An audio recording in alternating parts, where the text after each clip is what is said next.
capítulos, saímos um pouquinho, mudamos aqui lá, fizemos uma palestra diferente, mas sempre buscando seguir capítulo a capítulo. Estudamos o Evangelho no ano passado e hoje a gente vai finalizar, damos continuidade. Sábado passado, Paulo estudou o capítulo, trouxe o estudo do capítulo 27. Então, Fernando Pereira, que é de Recife, que está aqui conosco hoje, que Jesus me abençoe e me entenda mais. Me inspire ainda mais na palestra que eu estudo, capítulo 28 do Evangelho segundo o Espírito Santo.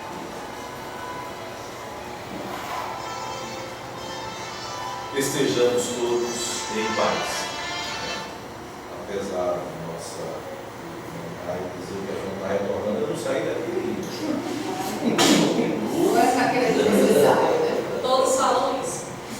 Mas é muito bom estar de volta, estar aqui com vocês dividindo esse ambiente e aproveitando essas energias gostosas, salutares, que todos vocês emanam nesse ambiente.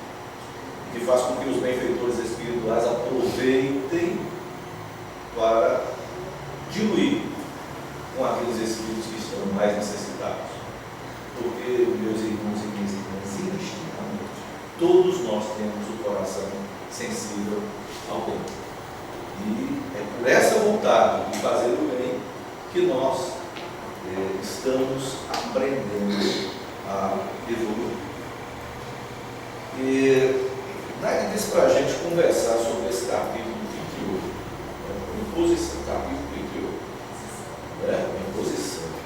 Olha, tem que ser o capítulo 28, e esse capítulo 28 tem que ser falado em 3 horas. Mas olha, eu não sei se aqui o pessoal está acostumado a ter palestra de 3 horas, mas eu disse a ela, 1h30 está bom para a gente conversar sobre esse capítulo, já para vocês irem estudando posteriormente. Estava ali 45 minutos. Está vendo? Então, ela já viveu mais 15 minutos. Eu disse 1h30, eu disse 1h45 minutos. Mas não tem problema. Se vocês tiverem alguma coisa assim, muito urgente para fazer, é só avisar. Coletânea de preces espíritas. Num determinado momento, o que é que uma prece espírita é diferente de uma prece da igreja protestante, da igreja católica, dos budistas, diferente do Islã? Porque existe uma coletânea de preces. E aqui tem prece para todo mundo. Tem prece para quem está sofrendo, tem prece para quem é obsidiado, tem prece para quem é obsessor, tem prece para agradecer, tem preces à vontade. Por que se faz isso? O que é, na verdade, uma prece? O que é, na verdade, uma oração? O benfeitor espiritual orienta mesmo na abertura do primeiro item, do primeiro parágrafo do Evangelho. Ele diz assim: a forma nada vale. A forma, como é que a gente vai orar? De pé, sentado, de joelhos, de cabeça coberta, com chuva, sem chuva, no sol, no claro, no escuro. Como é que a gente vai orar? A forma nada vale. Ou seja, não tem valor se você está de mão posta, de joelho, olhando para o céu, se você está num lugar de caroço de milho no chão, ajoelhado em cima para sentir dor, para dizer que aquela prece é muito sofrida, porque a forma não vale nada. E ele continua dizendo: o pensamento é tudo. Do jeito que você estiver pensando no momento da sua oração, isso é que vale. É isso que vale. Tem uma amiga nossa que, de vez em quando, ela gosta de orar em voz alta. E quando ela começa a oração que Jesus nos ensinou, quando vai chegando lá para perto da nossa vida, o menino começa a gritar. Ela: cala a boca! Vocês não estão vendo que eu estou orando? Aí a gente diz: a oração não é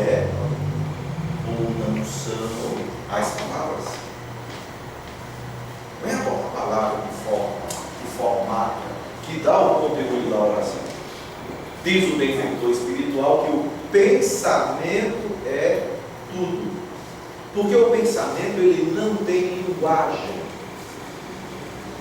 O pensamento não fala, nem ouve. O pensamento é a vibração que nós temos em nossos corações. Se nós estamos com um sentimento de alegria, nós vamos fazer uma prece alegre, agradável, saudável. Se nós estamos com raiva, a nossa prece também será desagradável. Então é necessário no momento em que nós iremos começar a orar, que a gente faça uma reflexão interna e cesse todos esses componentes emocionais que nos fazem ficar presos ao passado. Aí o benfeitor espiritual ainda continua assim: ore, pois, cada um segundo suas convicções e da maneira que mais o toca. Aí a gente volta ao início. Se você quiser orar de joelhos, ore. Não tem problema nenhum. Se você quiser orar em pé, ore. Se for deitado, faça assim. Se vai ser de roupa branca ou vermelha, se vai ser carregado de flor, não interessa. Porque você vai orar segundo suas convicções. De forma que aquilo que você está fazendo é bom para você. Você se sente bem, emana bem os seus pensamentos.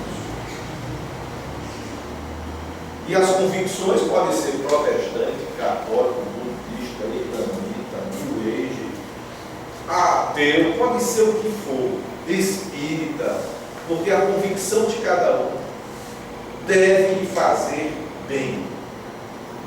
A convicção que eu seguir, a crença que eu tiver, tem que me fazer bem. Se eu estou num local que não estou me sentindo bem, procure um local bom, para que seu coração, que é sensível ao bem, seja ativado e potencializado. É isso que os benfeitores espirituais nos dizem. Um bom pensamento vale mais do que grande número de palavras. Um bom pensamento não tem como a gente decifrar.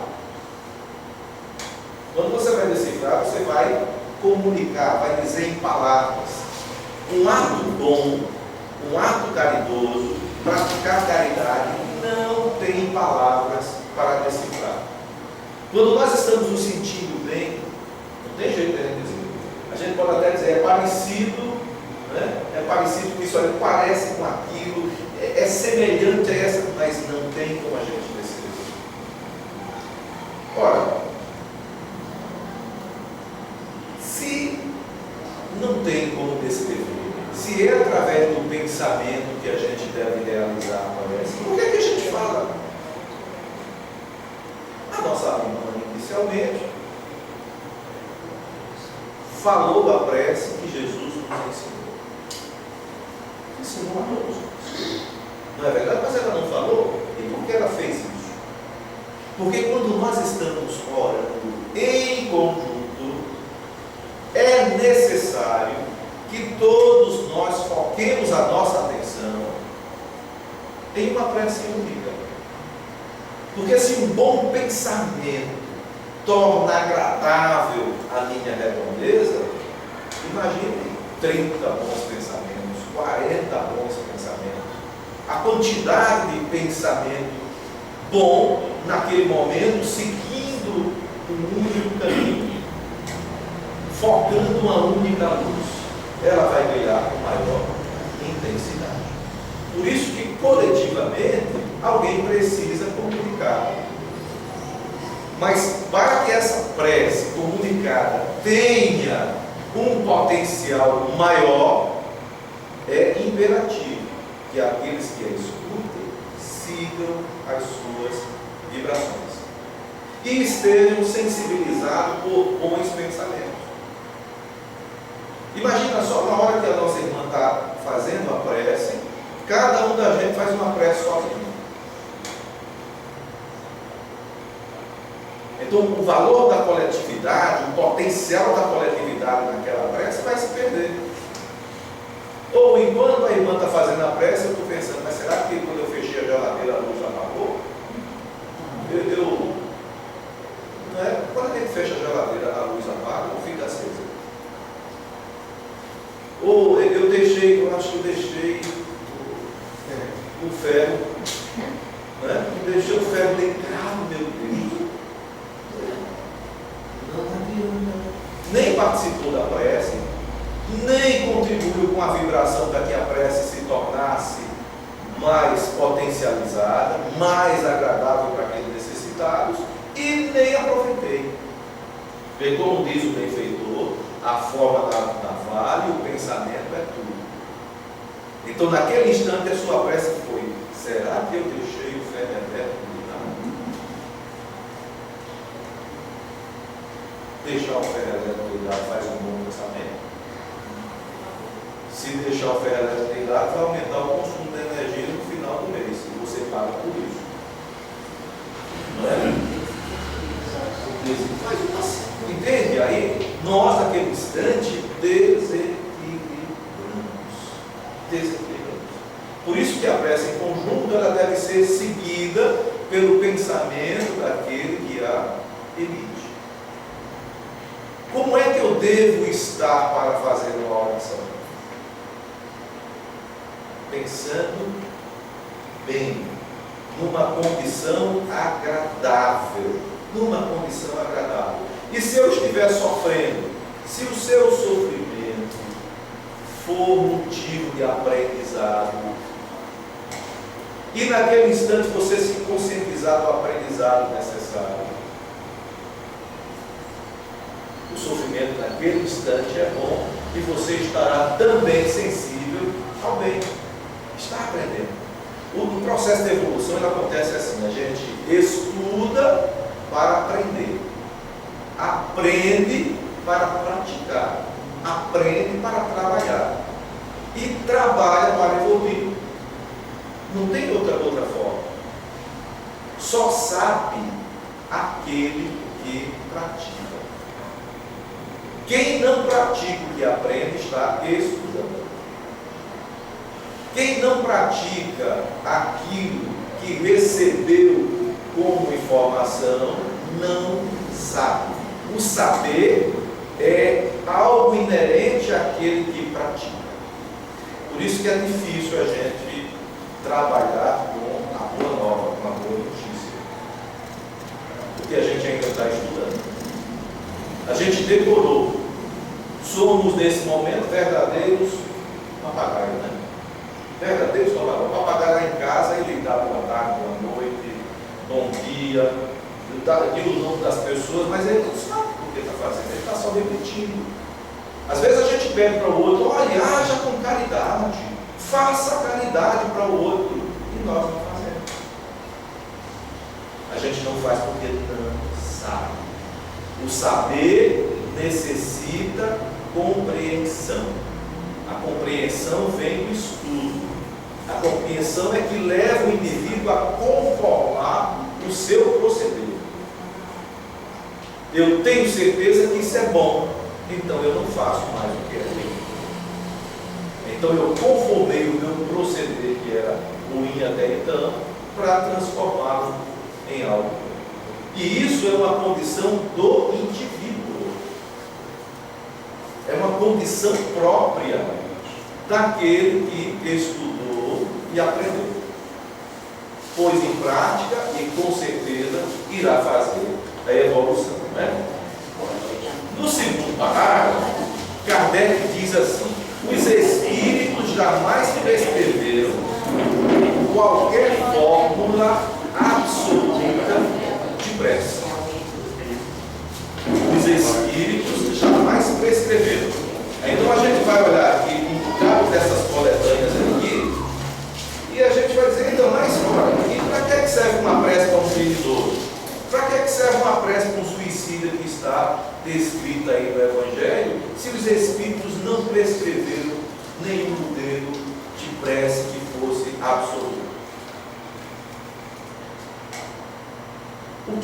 Qual é o nosso método hoje de aprender? Qual é a nossa principal fonte de estudo? É pela comunicação das palavras, tá certo? Falada ou escrita. Falada ou escrita. O que os Espíritos trouxeram para nós no Evangelho, nessa coletânea de prece, é a ideia de como nos comportarmos diante de cada situação. É a ideia. Não é para a gente decorar. Quem decora não sabe. Quem decora não sabe. Porque não pratica. Porque não pratica. Repetindo, o papagaio seria o animal mais inteligente, né? Haja repetição. Então, nesse sentido, os benfeitores dizem: olha, se você quer fazer uma prece para calmar um criminoso, né, para um suicida, siga essas ideias, mas coloque do jeito que a sua sensibilidade diz que é. Porque é esse valor, é o valor da vibração do meu pensamento que vai efetivamente servir, e não as palavras que eu estou dizendo. Se as palavras emitirem a frequência vibratória da minha sensibilidade naquele momento, ótimo, ótimo, porque vai impregnar o ambiente, e impregnando o ambiente, nós vamos potencializar essa ação. E Jesus não nos deu uma forma. Nós vamos conversar exatamente sobre essa oração mais específica, porque dela nós iremos concluir todas as demais. Porque no cristianismo essa talvez seja a principal forma e fórmula de orar. Agora, é necessário estudar essa forma, né? É necessário saber como foi que Jesus nos trouxe essas palavras, de onde é que veio esse comunicado, por que é que ele estava dizendo a gente faça dessa forma, senão a gente vai repetir uma forma sem ter a emoção vibratória para isso. Sem ter a emoção vibratória para isso. Quando Jesus chama os apóstolos, chama as pessoas que estão ali, quando você for orar a Deus, ore nesse sentido. Vejam bem,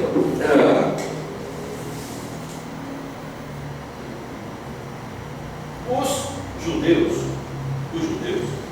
de onde Jesus tinha a cultura, Jesus praticava o judaísmo. Na época de Jesus encarnado na terra, não existia o cristianismo. O cristianismo aparece mais de 100 anos depois já da morte de Paulo, é que vem aparecer a ideia crística como uma ideia de doutrina. Porque antes os apóstolos pregavam o que nós chamamos hoje de messianismo. Jesus era o Messias, o rei que vinha dominar todos os povos, unir todos os povos, toda a humanidade. Mas como é que um rei morto vai fazer essa união? Porque em todas as culturas o rei morto está deposto. O rei morto acabou. A ideia crística é uma ideia superior, é mais elevada, serve para todas as culturas, porque cada um de nós poderemos ser o Cristo. Cada um de nós poderemos ser o Cristo. O Cristo não é um adjetivo exclusivo de Jesus. É Cristo aquele que se une ao Pai, que se une ao Criador. Isso é ser Cristo. Isso é ser cristão. Então Jesus apresentou o primeiro modelo crístico mesmo dentro do judaísmo. Mas e então, como é que Jesus começa a orientar os seguidores nessa prece dominical? E entendam, a prece que Jesus ensinou não é do domingo, Porque na época de Jesus o dia sagrado era o sábado. Tá? Essa história da prece dominical já é uma tradução de Jerônimo bem posterior. Bem posterior mesmo é quando a Igreja Católica, através do Império Romano, começa a impor determinadas datas.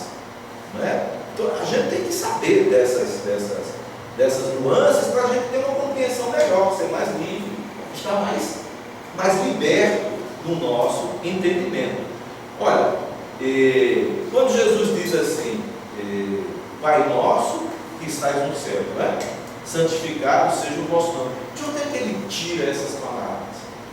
Ele tira essas palavras das preces dos judeus, que eles oravam assim: nosso Pai que estás nos céus, que teu nome seja louvado por rodas de eternidade. Rodas de eternidade, sem fim, pelo infinito, por todo o tempo. Então, Pai nosso que estás no céu. E depois, ou eles diziam também: nosso Pai que está nos céus, fazei-nos misericórdia pelo amor de teu grande nome, que é invocado por nós. Aí a gente, mas quer dizer que os judeus já oravam assim, como Jesus disse? Não, porque ele sintetiza. Essa oração era feita pelos rabinos, por aquelas pessoas que tinham um determinado contato com a religião, que era o produto dominante do Estado. Para o povo judeu, o Estado, ou seja, o político e o sacerdote, não tinha diferença. Não tinha diferença. Certo? O Estado era dominado pela religião e pela política juntos. Ainda hoje é assim. Ainda hoje é dessa forma. Não mudou nada da época de Jesus para cá.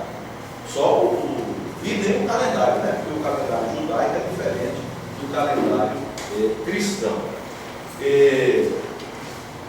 A segunda frase, santificado seja o vosso nome, os judeus já diziam assim: olha, seja exaltado e santificado teu grande nome. Eles já diziam isso. O que Jesus fez foi traduzir de uma forma mais compreensível para todo mundo, porque não era o povo que podia orar dessa forma, não era o povo que podia exaltar Deus, porque ele precisava ter um conhecimento chamado de conhecimento iniciático. Ele precisaria ser iniciado em alguma forma do conhecimento da sinagoga, da igreja, do judaísmo. E entre eles lá, o primeiro iniciado era aquele segundo que passa junto da pessoa que está caída na estrada, do samaritano. Porque primeiro passa um rabino, né? Depois passa um levita. Era o levita é o primeiro iniciado da igreja. Ele vai se tornar um dia um sacerdote se ele tiver consciência das coisas. Então, o que é que o mestre, como é que o mestre nos traz essa forma de conhecimento? Jesus traz Pai Nosso, né? Nosso Pai que estás nos céus. E aí vem a outra história. Essa história de céu, o que é que Jesus queria dizer com os céus? O que é o céu para a gente? O que é o céu? Mesmo para o Espírito, o que é o céu? O paraíso, né? Será que Deus está só no paraíso? Onde é que Deus está? Em todos os lugares. Em todo o universo, não é assim? Mas por que nos céus? Vejam bem. Os céus são diversas moradas. Os céus?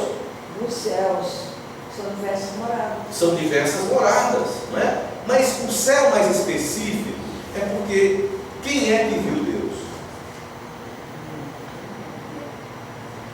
A gente não consegue ver as coisas que estão nos céus. Quando a gente vê as coisas, nós estamos aonde? Na terra, especificamente aqui na terra. E o mundo da sensação é o mundo da percepção tátil. O céu é algo imperceptível que está dentro de nós. Por que é que o céu está dentro de nós? Quando você respira o quê? O ar está onde?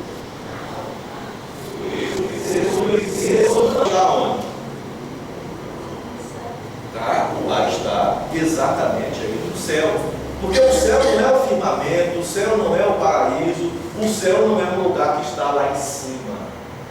O céu é algo que está dentro de nós, inclusive dentro da terra, porque é na matéria onde nós encontramos a maior quantidade de substâncias aéreas.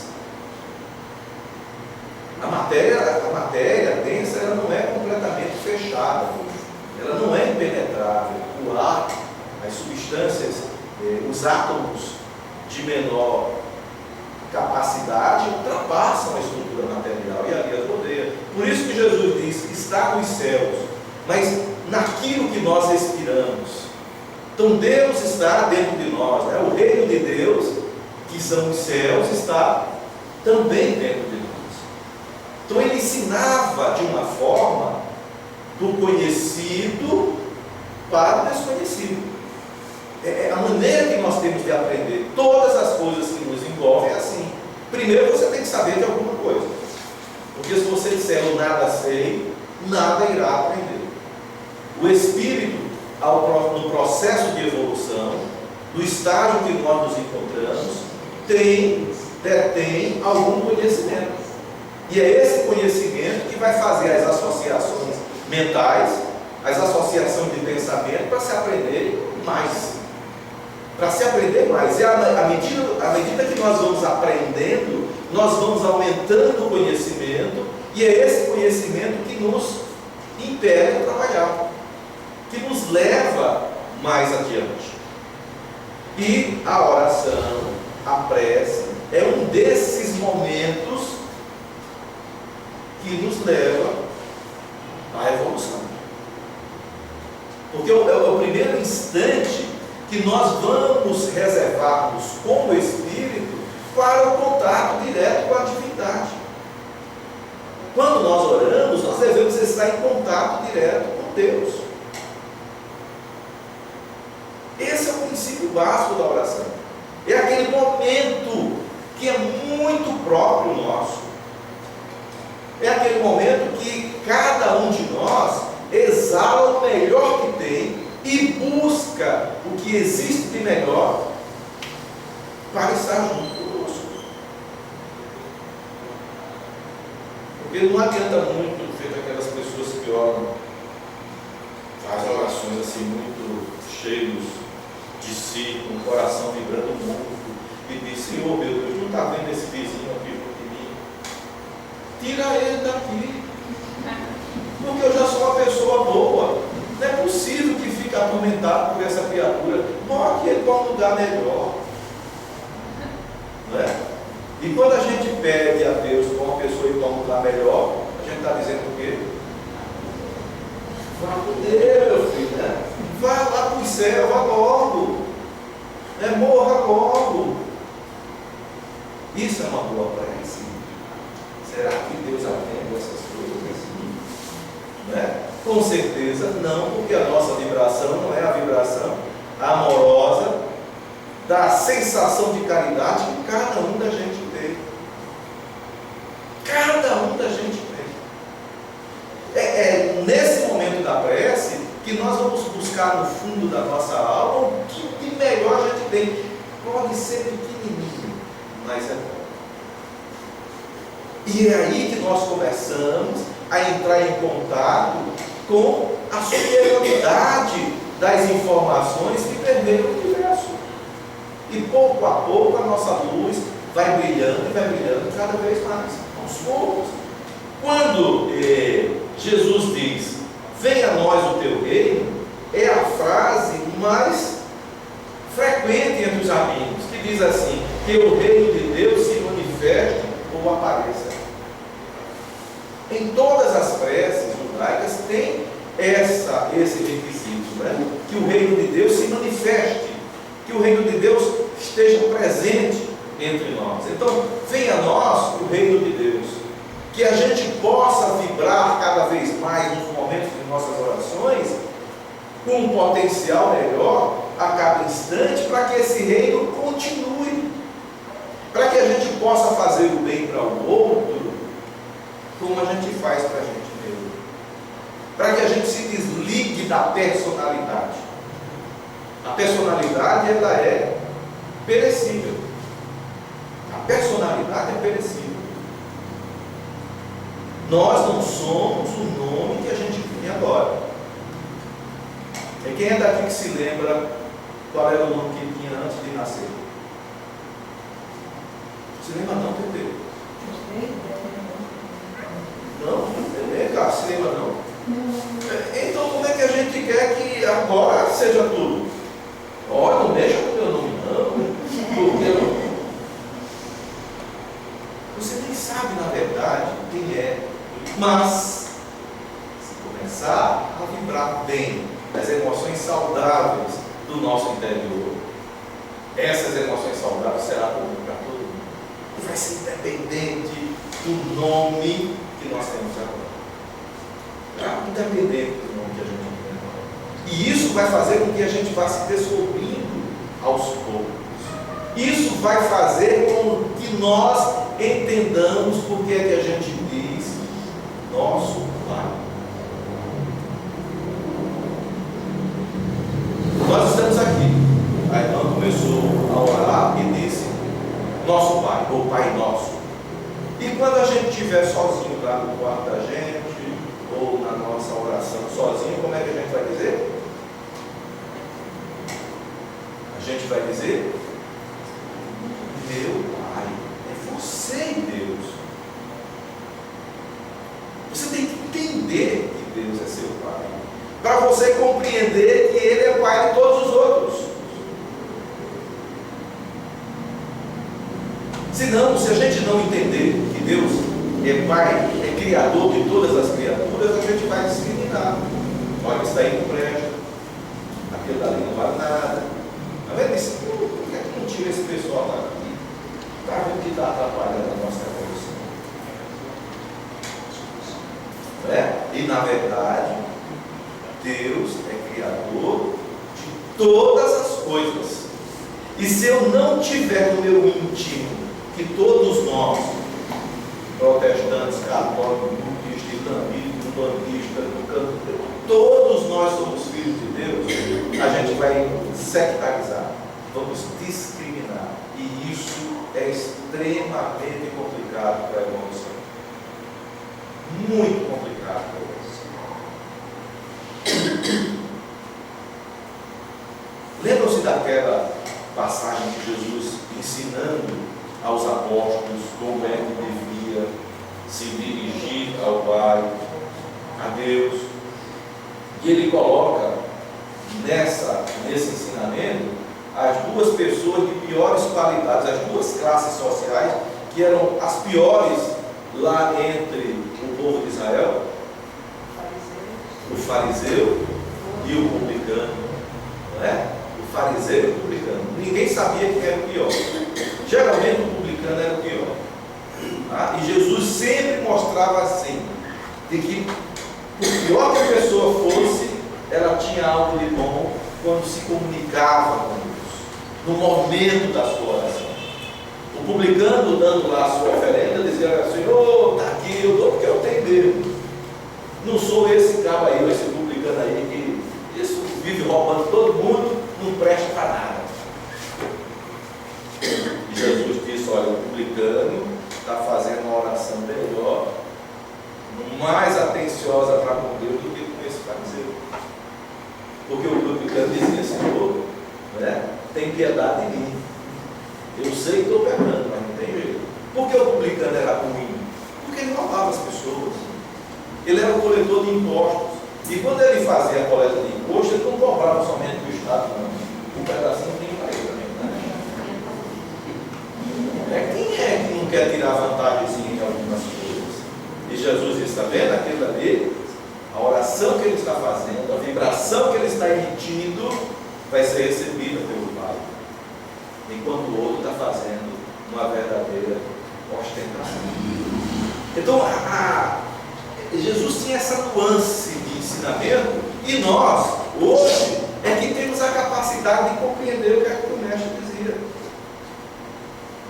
No passado, enquanto encarnado, ele escolheu algumas pessoas a quem orientar cuidadosamente. A dizer, olha, o caminho é esse, não, olha, não é por aqui, é por ali, mas de qualquer forma vocês escolham. Porque enquanto Jesus estava junto com os apóstolos, era uma beleza, né? E depois que ele precisou retornar para continuar a obra em outros planos, a levantada foi grande. Cada um foi fazer uma coisa diferente. Cada um foi fazer uma coisa diferente. Podiam até estar seguindo as orientações do mestre, mas naquele instante eles tinham que fazer a escolha deles. Não é? Quando Jesus disse assim, olha, por que é que vocês não fazem do jeito que a gente está ensinando? Por que é que nós não fazemos de acordo com o Evangelho? Não é? Por que é que a gente não faz de acordo com o Evangelho? 2000 e tantos anos de Evangelho. E a gente não consegue fazer ainda. Mas esse é que é o problema. Somos espíritos de terceira ordem. E os espíritos de terceira ordem estão ainda estudando. Nós estamos no jardim de infância aprendendo a alfabetização. Estamos aprendendo a nos alfabetizar. Para depois de alfabetizar, aprender a fazer as palavras, né? Juntar letrinhas, fazer as frases e depois executar o teatro daquilo que nós estamos querendo passar pela ideia da comunicação. Então vejam como é interessante as orações. Como eu devo saber o que é que eu estou fazendo? Normalmente a gente quando vai orar, a gente esquece das qualidades da divindade, mesmo aquelas que nós entendemos. Quais são as qualidades de Deus? Assim, que nós já compreendemos. Deus é onipotente, não é assim? O que quer dizer onipotente? Todo poderoso, né? Pode todas as coisas, não é assim? Deus é onipresente. Está em todo lugar. Está em todo lugar. Deus é onisciente. Onisciente, que sabe todas as coisas. Jesus diz que Deus é onisciente quando ele diz, olha, não cai uma folha seca de uma árvore sem o consentimento do Pai. Olha que coisa bonita. Mas quando a gente vai orar, a gente esquece tudo isso de Deus. Esquecemos completamente. Deus é parecido com um analfabeto, não sabe de nada. E a gente fica dizendo, Senhor, ajuda esse pobre sofredor. Não está vendo o que ele está passando. Senhor, faz isso. Senhor, faz aquilo. Mas esse não é o modelo da oração. Não é assim, não é ensinando a Deus que a gente vai aprender. Não é ensinando a Deus que a gente vai produzir o auxílio. Normalmente quem faz assim tira a responsabilidade pelo que está acontecendo. A gente podia até ajudar, né? Mas ela está nas mãos de Deus. Não é? Está nas mãos do... Olha, Senhor, entrega nas suas mãos. E às vezes os espíritas fazem isso. Às vezes os espíritas fazem isso. Não compreenderam quando os benfeitores disseram Deus é inteligência suprema, não é? Deus é a primaridade de todas as coisas. Então não tem mão, não tem pé, não tem braço, não escuta, não vê. Não é antropomórfico, não tem a forma humana. Deus não tem a forma humana. A forma humana é um privilégio nosso. Se as mãos de Deus existirem, são as minhas, são as suas, são as nossas. Entende o processo? Se você está pedindo por alguém, faça. faça. Ajude. Não, eu não posso ajudar, mas eu sei quem pode. Então vai. Esse é o modelo de aprender. Né? Procura aí. Porque Deus sabe de todas as coisas. Ele sabe quem precisa aprender por esse sofrimento. Ele sabe quem é que precisa passar por aquele. Ele sabe de tudo no universo. Repetindo, não cai uma folha seca de uma árvore sem o consentimento. Mas peça, não para personalidade, peça para você evoluir espiritualmente, como tem aqui na oração do Pai Nosso. Pai nosso que está no céu, santificado seja o vosso nome, venha a nós o teu reino, seja feita a tua vontade. Então a gente tirou até a vontade de Deus, né? Não é mais a vontade dele, a minha vontade. Se eu não está vendo que essa pessoa aqui não pode fazer isso, já passou esse tempo todinho, deixa o outro. E Jesus mostra lá as curas que foram feitas através de quê? As curas produzidas por Jesus tinham um componente igual para todas elas, que ele repetia sempre depois que acontecia o fenômeno: a tua fé, não é? Esse componente da fé é o propósito que cada um de nós está na busca. Quem tem fé, e aí é onde está as entrelinhas de Jesus, né? Se vocês tiverem fé, farão o que eu fiz e muito mais. Se tiver fé, fará o que eu fiz e muito mais. A oração é um componente muito bom para a conquista da fé. Muito bom. Porque vai me dar essa força interna que poderá modificar exteriormente, através do pensamento, a realidade que nos cerca. Toda obra da fé modifica a realidade.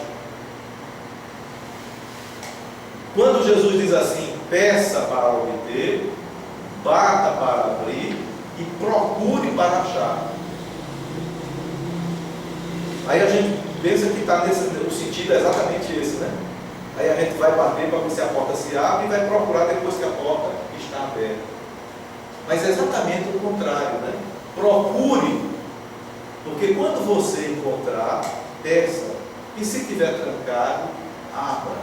Não é? Se estiver trancado nos meus olhos, se estiver além do meu conhecimento, eu vou ter que abrir a porta da consciência para poder aprender mais.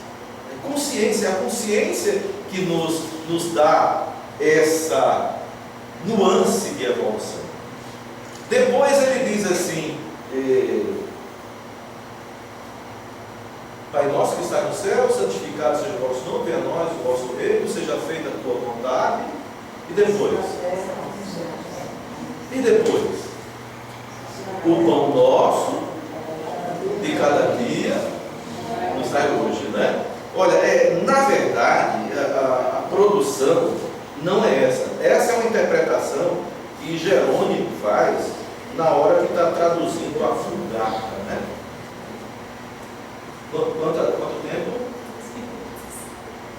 Não, falta só meia hora, eu quero isso. Não é?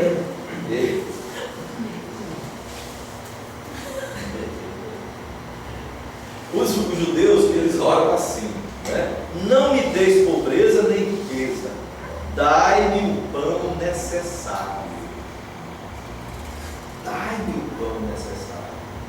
E o pão que os judeus falam e que Jesus repetia, não é o alimento do corpo, é o pão do conhecimento. Tá? É o pão do conhecimento. É o pão que conscientiza o indivíduo a evoluir. Porque a nossa vida não é a vida física, gente, não é a vida do corpo. Ele é importante para a gente conhecer que somos espíritos. Eu gosto de dizer sempre que esta com raríssimas exceções. Raríssimas. Não é só raro, não, é raríssimo, né? É um pouquinho mais raro do que é raras. Nós temos consciência de que somos espíritos. Pouquíssimas pessoas sabem que tiveram uma vida anterior. Essa é a oportunidade que nós estamos tendo de termos contato com o espírito que somos nós. O nosso próximo desencargo vai ser, vai ser uma beleza. A gente vai morrer tranquilo. Uma maior sem espremer, aproveitando logo. Eu posso desencarnar de novo para o pessoal. Um bom desencarne logo para todo mundo, que desencarnem bem, tranquilos, satisfeitos. Porque agora você sabe que é imortal. Agora você está tomando essa consciência, esse aprendizado. Aí vai entender o porquê do pão de cada dia. Esse pão que é uma substância de alimento do Espírito. Porque tu imagina como é terrível a gente pedir pão para a gente comer todo dia, e junto da gente tem uma pessoa que não pode comer pão todo dia. E a gente vai pensar, que Deus é esse que dá o pão para mim e não dá o para o outro? Aí você diz, mas eu trabalho, ele não trabalha. Então Deus deu trabalho a você e ao outro não. Tá? Fica sem coerência. Fica sem arrumação das ideias. Por isso que é melhor a gente dizer decorado do que aprender. Isso é melhor dizer decorado. Decorado eu não vou ter responsabilidade nenhuma. Foi assim? Olha, mas aquela oração que você está, não, foi Jesus que me ensinou. Não preciso saber mais de nada a respeito disso. É necessário. Porque o Mestre nos orienta para aprendermos a evoluir. A orientação de Jesus vem nesse sentido. Nesse sentido. Seguir. Né? Seguir através do exemplo. O exemplo, a gente diz, vale mais do que 1000 palavras. E um bom pensamento vale mais do que milhões dessas outras palavras. Porque o bom pensamento só é executado através daquele que sabe. Através daquele que tomou consciência. A consciência vem com o conhecimento. Então o pão que a gente pede é o pão da experiência do Espírito que somos. Tomar essa consciência para que a gente possa seguir cada vez mais e deixar de lado as emoções que tanto nos atrapalham. E Jesus fala das emoções. Não nos deixes cair em tentações.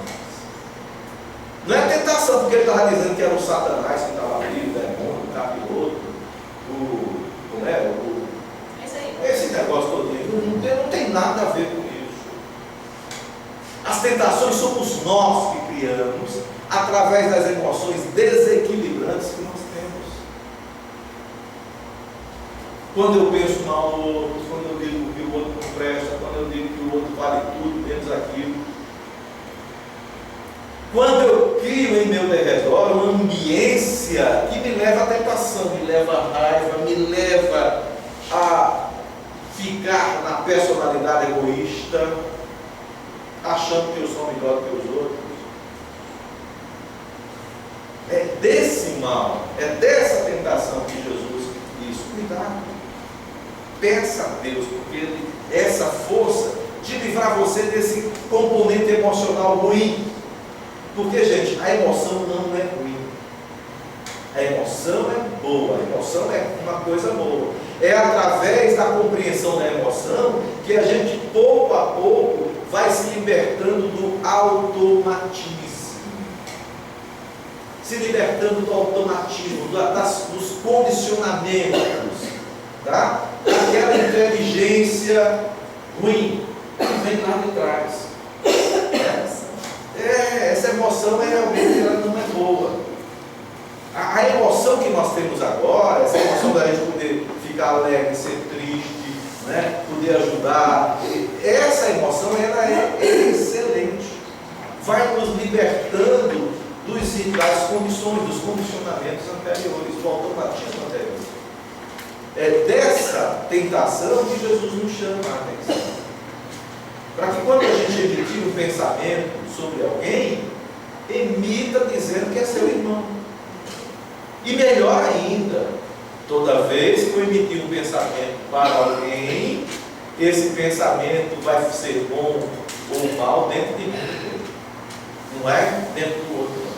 Primeiro. Então me livra dessa tentação. Porque com esse pensamento eu posso tentar meu irmão fazer algo que ele não queria fazer. Esse que é o verdadeiro sentido, né? Perdoa as nossas dívidas, perdoa as nossas ofensas, essas que nós criamos, inclusive aquelas que a gente não se lembra. Porque só quem pode nos perdoar do passado sem a lembrança, como eu disse, a gente não sabe o nome que a gente teve anteriormente, a gente não sabe nem que teve uma vida anterior, estamos sabendo que somos espíritos agora, e a gente pensa que o perdão das ofensas é porque alguém pisou no meu pé, disse que eu não prestava, essas coisas, e na verdade não é isso. É da roda do chamado karma, da roda da reencarnação. Senhor, me ajude para eu sair dessa reencarnação constante. Porque não é a reencarnação constante que irá me dar força suficiente para eu me restabelecer. Mas a reencarnação me leva à compreensão de que eu sou um ser imortal, de que eu sou espírito. E com essa força da divindade, nesse modelo de oração que Jesus nos ensina, nós vamos adquirindo com o nosso Pai Criador essa força de nos libertarmos de um processo reencarnatório e um dia a gente ser aí, ó, sabe, como diz os benfeitores, né? Um dia todos nós seremos anjos. A cor das asas é possível, mas seremos anjos, tá? Seremos criaturas conscientes, seremos criaturas que entendemos que somos espíritos e que somos seres em constante processo de auxílio para a evolução do mundo. Eu dissera que quando chegasse na hora, ela não dissesse que estava na hora. Está na hora. Eu estou vendo que a hora está indo no braço. Bom, meus irmãos, esse capítulo sobre. E se nós começarmos a estudar as outras preces, né, para tirarmos o proveito da compreensão do que é que está sendo escrito, nós vamos ficar com. Vai nos facilitar mais a emanação de bons pensamentos. Vai nos facilitar mais a sentarmos a vibração da personalidade, que é densa, a vibração do corpo, que é muito pesada, para a gente se concentrar na vibração do pensamento, que tem o foco inicial no espírito que somos nós. Então, quando o espírito vibra bem, as emoções, as sensações, as percepções chegam ao corpo de uma forma também benéfica. Como o corpo reflete o que o espírito percebe, as emanações que saem de nós são emanações libertadoras. E eu acredito que todos nós aqui conheçamos pessoas que a gente diz assim, como é bom estar junto. Se eu pudesse, eu não saía dali. Não tem pessoas que são assim? Porque elas vibram bem em seu coração. E a gente sente esse reflexo. Porque o coração da gente também é sensível aos estados do corpo. E essa vibração ela aumenta se nós aprendermos a orar. Se nós mantermos a nossa intenção com a realidade da divindade, com a percepção do universo que compete a cada um de nós termos, que se transforma em luz, que abraça e vivifica todas as pessoas. Eu espero que a gente possa ter mexido um pouquinho só nos corações, né? E quando a gente for orar hoje de noite, a gente ouve, Senhor, me desculpe, porque até ontem eu disse o Senhor que aqui tinha que fazer, mas a partir de hoje seja feita a sua vontade, e não a minha. E que todos nós permaneçamos em paz. Obrigada, Fernando. Muito bom o estudo, mas a gente